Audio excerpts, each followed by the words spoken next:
Bonjour, ici Martin Seguin. J'ai fait par le passé plusieurs vidéos qui montrent comment je montre mes caissons d'armoire. Mais les exemples que j'ai montrés étaient des gros caissons. Aujourd'hui, on va en monter un qui est plus de catégorie caisson de cuisine. Bon, pas tout à fait la même profondeur, ou encore peut-être plus la profondeur d'un caisson du haut plutôt que du bas, mais c'est tout pareil.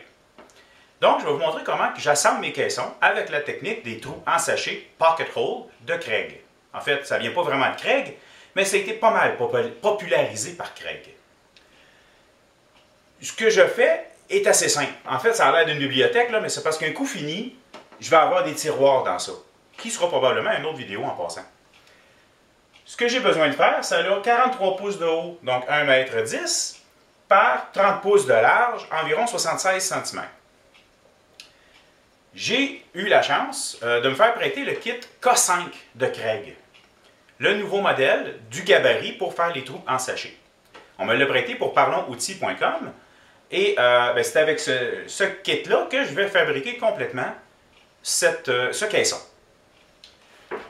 Comme vous pouvez le constater, mes planches pour mon projet sont déjà toutes prêtes. Il s'agit de panneaux de 4 par 8, plaqués de cerisier, le type de bois que je veux faire mes caissons.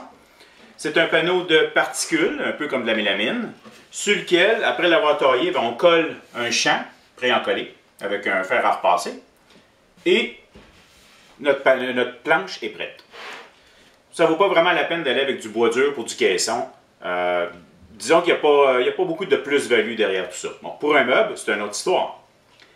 Dans un caisson, en fait, que ce soit pour une salle de bain, un walk-in, ce qui est mon cas, ou encore une cuisine, ben, le punch, on le veut dans les portes et dans les devants de tiroirs. C'est surtout là que ça punch. Le caisson en tant que tel, c'est pas lui que les gens regardent surtout. Comme j'expliquais, j'ai décidé d'utiliser... En fait, j'ai décidé.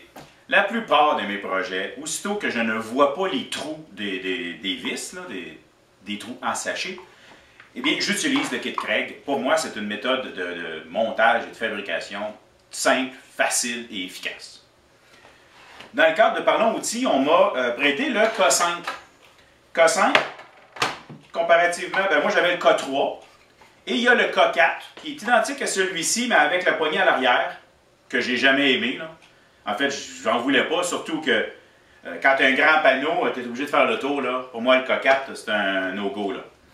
Le K3 travaillait très bien. Le K5, en tant que tel, comparativement au K3, c'est grande différence. Bon, il est plus large. Et il y a au moins deux améliorations, quant à moi, là. Il y a des petites ailes de chaque côté. Ça fait en sorte que quand on met notre planche, elle est supportée et c'est fantastique. Bon, il y a des petits espaces de rangement dans lesquels on peut mettre les petits accessoires qui viennent avec. Et l'autre chose importante, c'est que bon, la poignée est revenue en avant. Yeah! Bravo, Craig! Et la poignée en avant, en plus, le bidule pour ajuster l'épaisseur, c'est plus on tourne. On pèse dessus et on l'ajuste en fonction de où est-ce qu'on le veut. Clic, clic, et voilà. Il est rendu à sa place. Bon, le clic-clic, je l'ai simulé, là, mais il est fait pour le vrai. Hein. Également, le port en avant pour l'aspirateur, ben, avant, il était unidirectionnel vers la gauche. Maintenant, ben, excusez, on va vous le montrer, là. Il se tourne.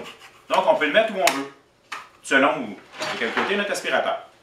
Étant donné qu'il n'y a rien de parfait en ce bon monde, il y a deux petits détails qui me chicotent sur cet appareil. Là. Il y a quand même eu d'autres améliorations. Là. Le détail qui me chicote le plus, c'est que quand on utilise la mèche pour percer, il faut ajuster sa hauteur. Et sur celui, en fait, sur l'ancien, on avait qu'à le mettre sur le côté et on serrait, puis c'était parfait. Sur celui-ci, il faut... on utilise un petit accessoire qu'on met dedans, qu'on s'enligne selon notre épaisseur qui est écrit devant, et là, on serre. Bon, ce que j'aime pas avec cette méthode-là, c'est le fait qu'il ne faut absolument pas perdre ceci. Très important. Autre petit détail qui me dérange également, bien, vous voyez que l'ancien kit venait avec un boîtier, ce qui n'est pas le cas avec le nouveau. Il vient dans une simple boîte de carton. C'est pas un kit, en tout cas, ils n'ont pas l'air de penser qu'on va le transporter sur certains jobs ou à certains endroits. Et même, en fait, j'ai suivi leur idée. Là. Écoute, je l'ai fixé sur une planche de mélamine dans mon cas, qui, elle, je la fais tenir avec des serres parce que ça peut se promener quand même. Ça fait tenir avec des serres. Et si j'ai à l'apporter à quelque part, eh bien, c'est tout ceci que je vais apporter. Et je dois y trouver une place pour le ranger, contrairement à avant où est-ce que tout rentrait dans ça, puis ça se rangeait très bien sur une tablette. Mais bon, des fois, on perd quelque chose pour gagner autre chose. Et ce que je gagne avec celui-ci, que je trouve vraiment fantastique, ben, c'est les deux petites ailes de chaque côté et l'ajustement qui fait que ça fonctionne très bien. En fait, je travaille, là, puis quand je le lève, vous allez me voir à l'exécution, ben, je peux continuer à tenir ma drill puis le tasser. Dans l'autre, ben, j'étais obligé de déposer ma drill pour faire ce que j'avais à faire. Enfin, ben, je vais monter mon meuble avec le K5. Comme je vous expliquais, pour moi, cette technique-là est fantastique à condition qu'on ne voit pas les trous. Pour le caisson que je suis en train de fabriquer, c'est parfait. Vous voyez, j'ai deux planches de chaque côté qui pourraient être extérieures. Donc, quand on regarde, on pourrait arriver à un endroit et voir le caisson extérieur. On ne veut surtout pas voir de trous. Donc, ce que je vais faire, c'est sur les différentes planches, je vais faire mes trous de la manière qu'on ne les voit pas. Donc, la planche du bas, je vais faire mes trous par en dessous. En fait, toutes ces planches-là, je vais faire le trou par en dessous. Celles du haut, ici, je pourrais aussi les faire par en dessous. Mais dans mon cas, j'ai un autre caisson qui embarque par-dessus, parce que mon walk-in, les caissons vont monter jusqu'au plafond. Et vu qu'il y en a un autre par-dessus, ben, je ne me casserai pas le bicycle, expression québécoise, hein? Ben, je vais faire mes trous par le haut. Ensuite, on installe la planche à l'intérieur du gabarit. Je choisis toujours le moins beau côté des deux, parce que c'est sur l'autre qu'on va voir. Comme je dis, je cache mes vis. Et il suffit de faire les trous. On se demande toujours quelle quantité de trous faire. Disons qu'on s'arrange pour être à une certaine distance du côté, mais ça peut être très proche. Là, les trous sont très près ici. Là, ça fonctionne pour des planches là, de 3 cm, là, un pouce et quart. Là, on peut déjà quand même utiliser cette technique-là. Mais bon, dans le cadre de mon caisson, la planche ici fait 16 pouces, 40-45 cm, je crois. Donc, ce que je fais, c'est simplement une paire de 2 trous ici, 2 au centre, 2 à l'extrémité. Tout simplement.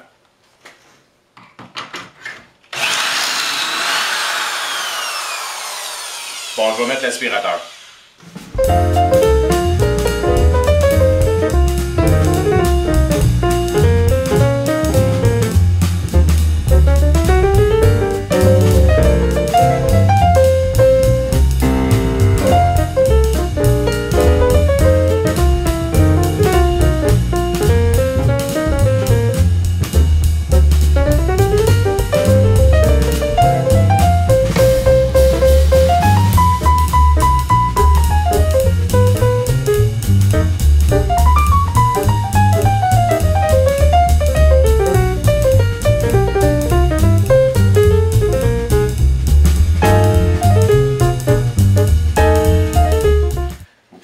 Que la distance n'a pas besoin d'être extrêmement précise. Vous n'avez pas à marquer exactement où vous faites vos trous. En tout cas, pas dans cette grandeur de caisson-là. On fait les trous approximativement et c'est suffisant. Maintenant que mes trous sont faits, je suis à l'étape du sablage. Je sable toujours mes projets avant montage. Vous connaissez déjà la raison, c'est qu'il y a des coins qui vont être beaucoup plus simples à sabler en ayant la planche comme ça que quand elle est toute fixée ensemble dans un caisson puis que tout se tient. Là. Donc, les raccoins sont plus durs à atteindre. Et une autre des raisons, c'est que la méthode des trous en sachet fait en sorte que ben, y a des petits morceaux de bois qui relèvent tout le tour, puis ben, ça vaut la peine de les enlever. Vu que c'est du plaqué du bois que je veux, je commence au 150 et je finis au 150. C'est facile, hein? Donc, je fais juste sabler le tout et on ne sable pas trop. Ça a 0,6 mm d'épaisseur environ. Là. On peut facilement passer au travers. Donc, on fait une petite passe de large, de long, that's it, et voilà.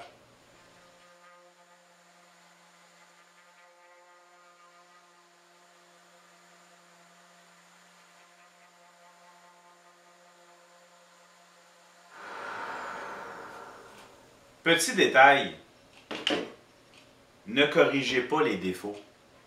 Si vous essayez des... En fait, minime, ok, là. Mais aussitôt qu'il y a un bon défaut, là, touchez pas à ça, passez par-dessus normal, parce que si vous essayez de l'enlever, vous allez passer à travers le plaquage. Me voici prêt à assembler mon projet. Je dois choisir mes vis. je vous résume, il existe deux types de vis en fait, en réel. Là. Il y a les traits fins et les traits pas fins. En anglais, coarse. Les coarse, justement, sont pour tout ce qui est un bois non dur. Donc, du particule, du pin. Tout ce qui est mou, là, du plywood, ça serait la coarse. Et pour le très fin, c'est tout ce qui est bois dur. Là. Un bois frère dur, ça prend le très fin. Il existe deux modèles, deux têtes de vis. En fait, ça dépend des grandeurs, ça dépend des compagnies. Il existe une tête plus plate qui, on dirait qu'il y a une rondelle autour, et il y en a une qui est moins plate, là, est moins large. Dépendamment de la compagnie, des fois c'est brun, des fois c'est chrome. Aucune différence à l'utilisation. Mais quand il s'agit de la petite tête, moi je l'aime pas. Je trouve qu'elle a comme pas assez de surface pour écraser la planche. Et des fois j'ai comme l'impression qu'elle rentre dans la planche plutôt que de la faire écraser. Bon, c'est mon choix personnel. Les vis, ça se vend en grande quantité. Une boîte de 1000, ça revient moins cher. C'est pas le genre de choses qu'on trouve dans des grandes surfaces. Il faut peut-être aller dans du magasin un petit peu plus spécialisé. Et également, il y a différents outils qui peuvent nous aider à assembler les pièces. Cette paire de serres-là, ou vice-grip qu'on pourrait appeler, de Craig est très bien lorsqu'on a deux morceaux à faire tenir ensemble qui sont sur le même plan, là, une à côté de l'autre. Mais je m'en sers pas souvent, ça m'arrive pas souvent de faire ça. Dans du caisson, moi je me sers surtout de celle-ci. Vous allez voir quand je m'en sers, là, c'est qu'elle clip dans le trou, elle fait tout tenir très solidement, c'est vraiment plaisant. Autre chose, quand on assemble, je vais venir mettre mon morceau ici, la distance avec les autres, on peut les marquer, ce qui est le fun, c'est qu'on peut bouger, mais on peut se trouver des petits trucs.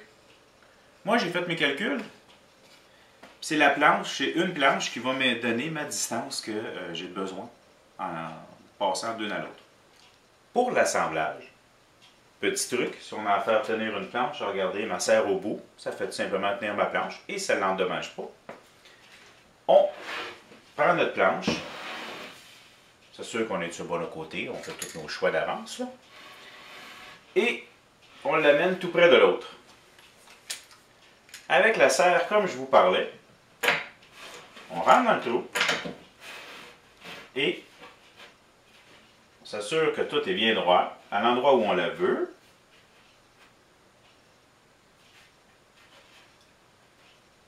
Et on serre en place. Bon, je suis peut-être un petit peu serré, là. C'est pas grave. Ça s'ajuste. Et je viens mettre la vis ici. En passant, l'embout de Craig est aimanté. Pratique. Au niveau de l'ajustement, on fait attention de ne pas prendre trop dur parce qu'on va passer carrément au travers. Là.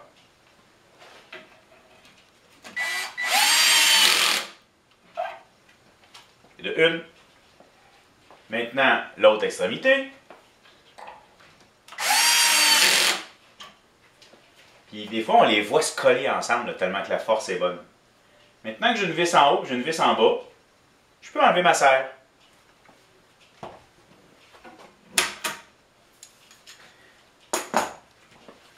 Et on remplit tous les trous.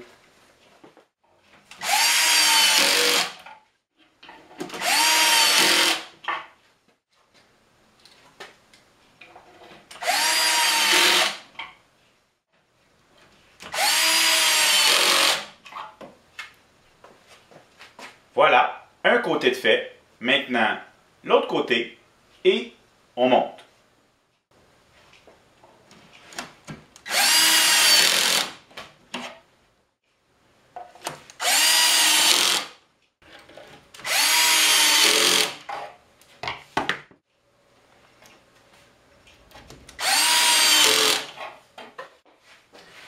Pour les autres, eh bien, on s'installe comme on veut ou comme on peut. Bon, bien, mon caisson est pratiquement terminé. Tout est fait, tout est solide. Sauf que le caisson, on va l'amener proche du mur, il faut le faire tenir au mur. Et peut-être même quand on fait un caisson dans le haut, il faut complètement le visser au mur.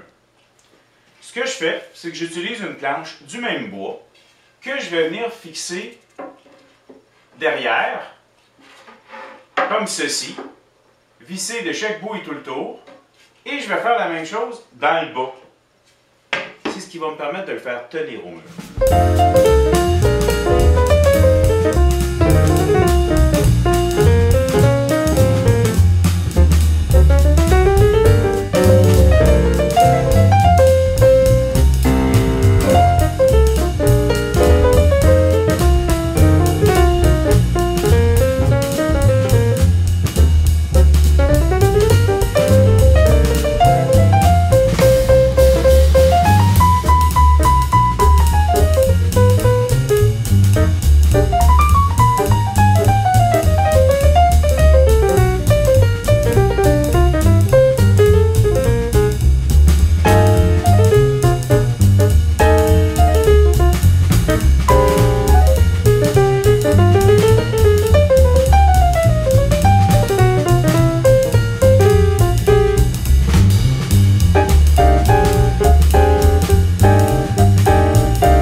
Sont maintenant fixées, une dans le haut, une dans le bas, à l'arrière, simplement pour me permettre de visser mon caisson au mur.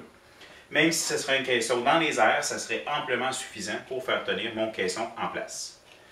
Donc, de ce côté-ci, on le voit complètement terminé. C'est un caisson dans lequel je vais fabriquer des tiroirs un peu plus tard. Voilà, c'était comment faire un caisson de walk-in, de cuisine ou de n'importe quoi. J'espère que vous avez apprécié. Si vous appréciez ce que je fais, je vous invite à vous abonner à ma chaîne YouTube. C'est le petit bouton « S'abonner » dans le bas de l'écran. Vous pouvez également me suivre sur ma page Google+, ou encore mon compte Twitter. Vous pouvez également me lire sur le site parlonsoutils.com, site où j'y fais des bancs d'essai sur les différents outils utilisés. Enfin, vous pouvez également me faire un don à mon compte PayPal. Ce serait très encourageant. Merci beaucoup.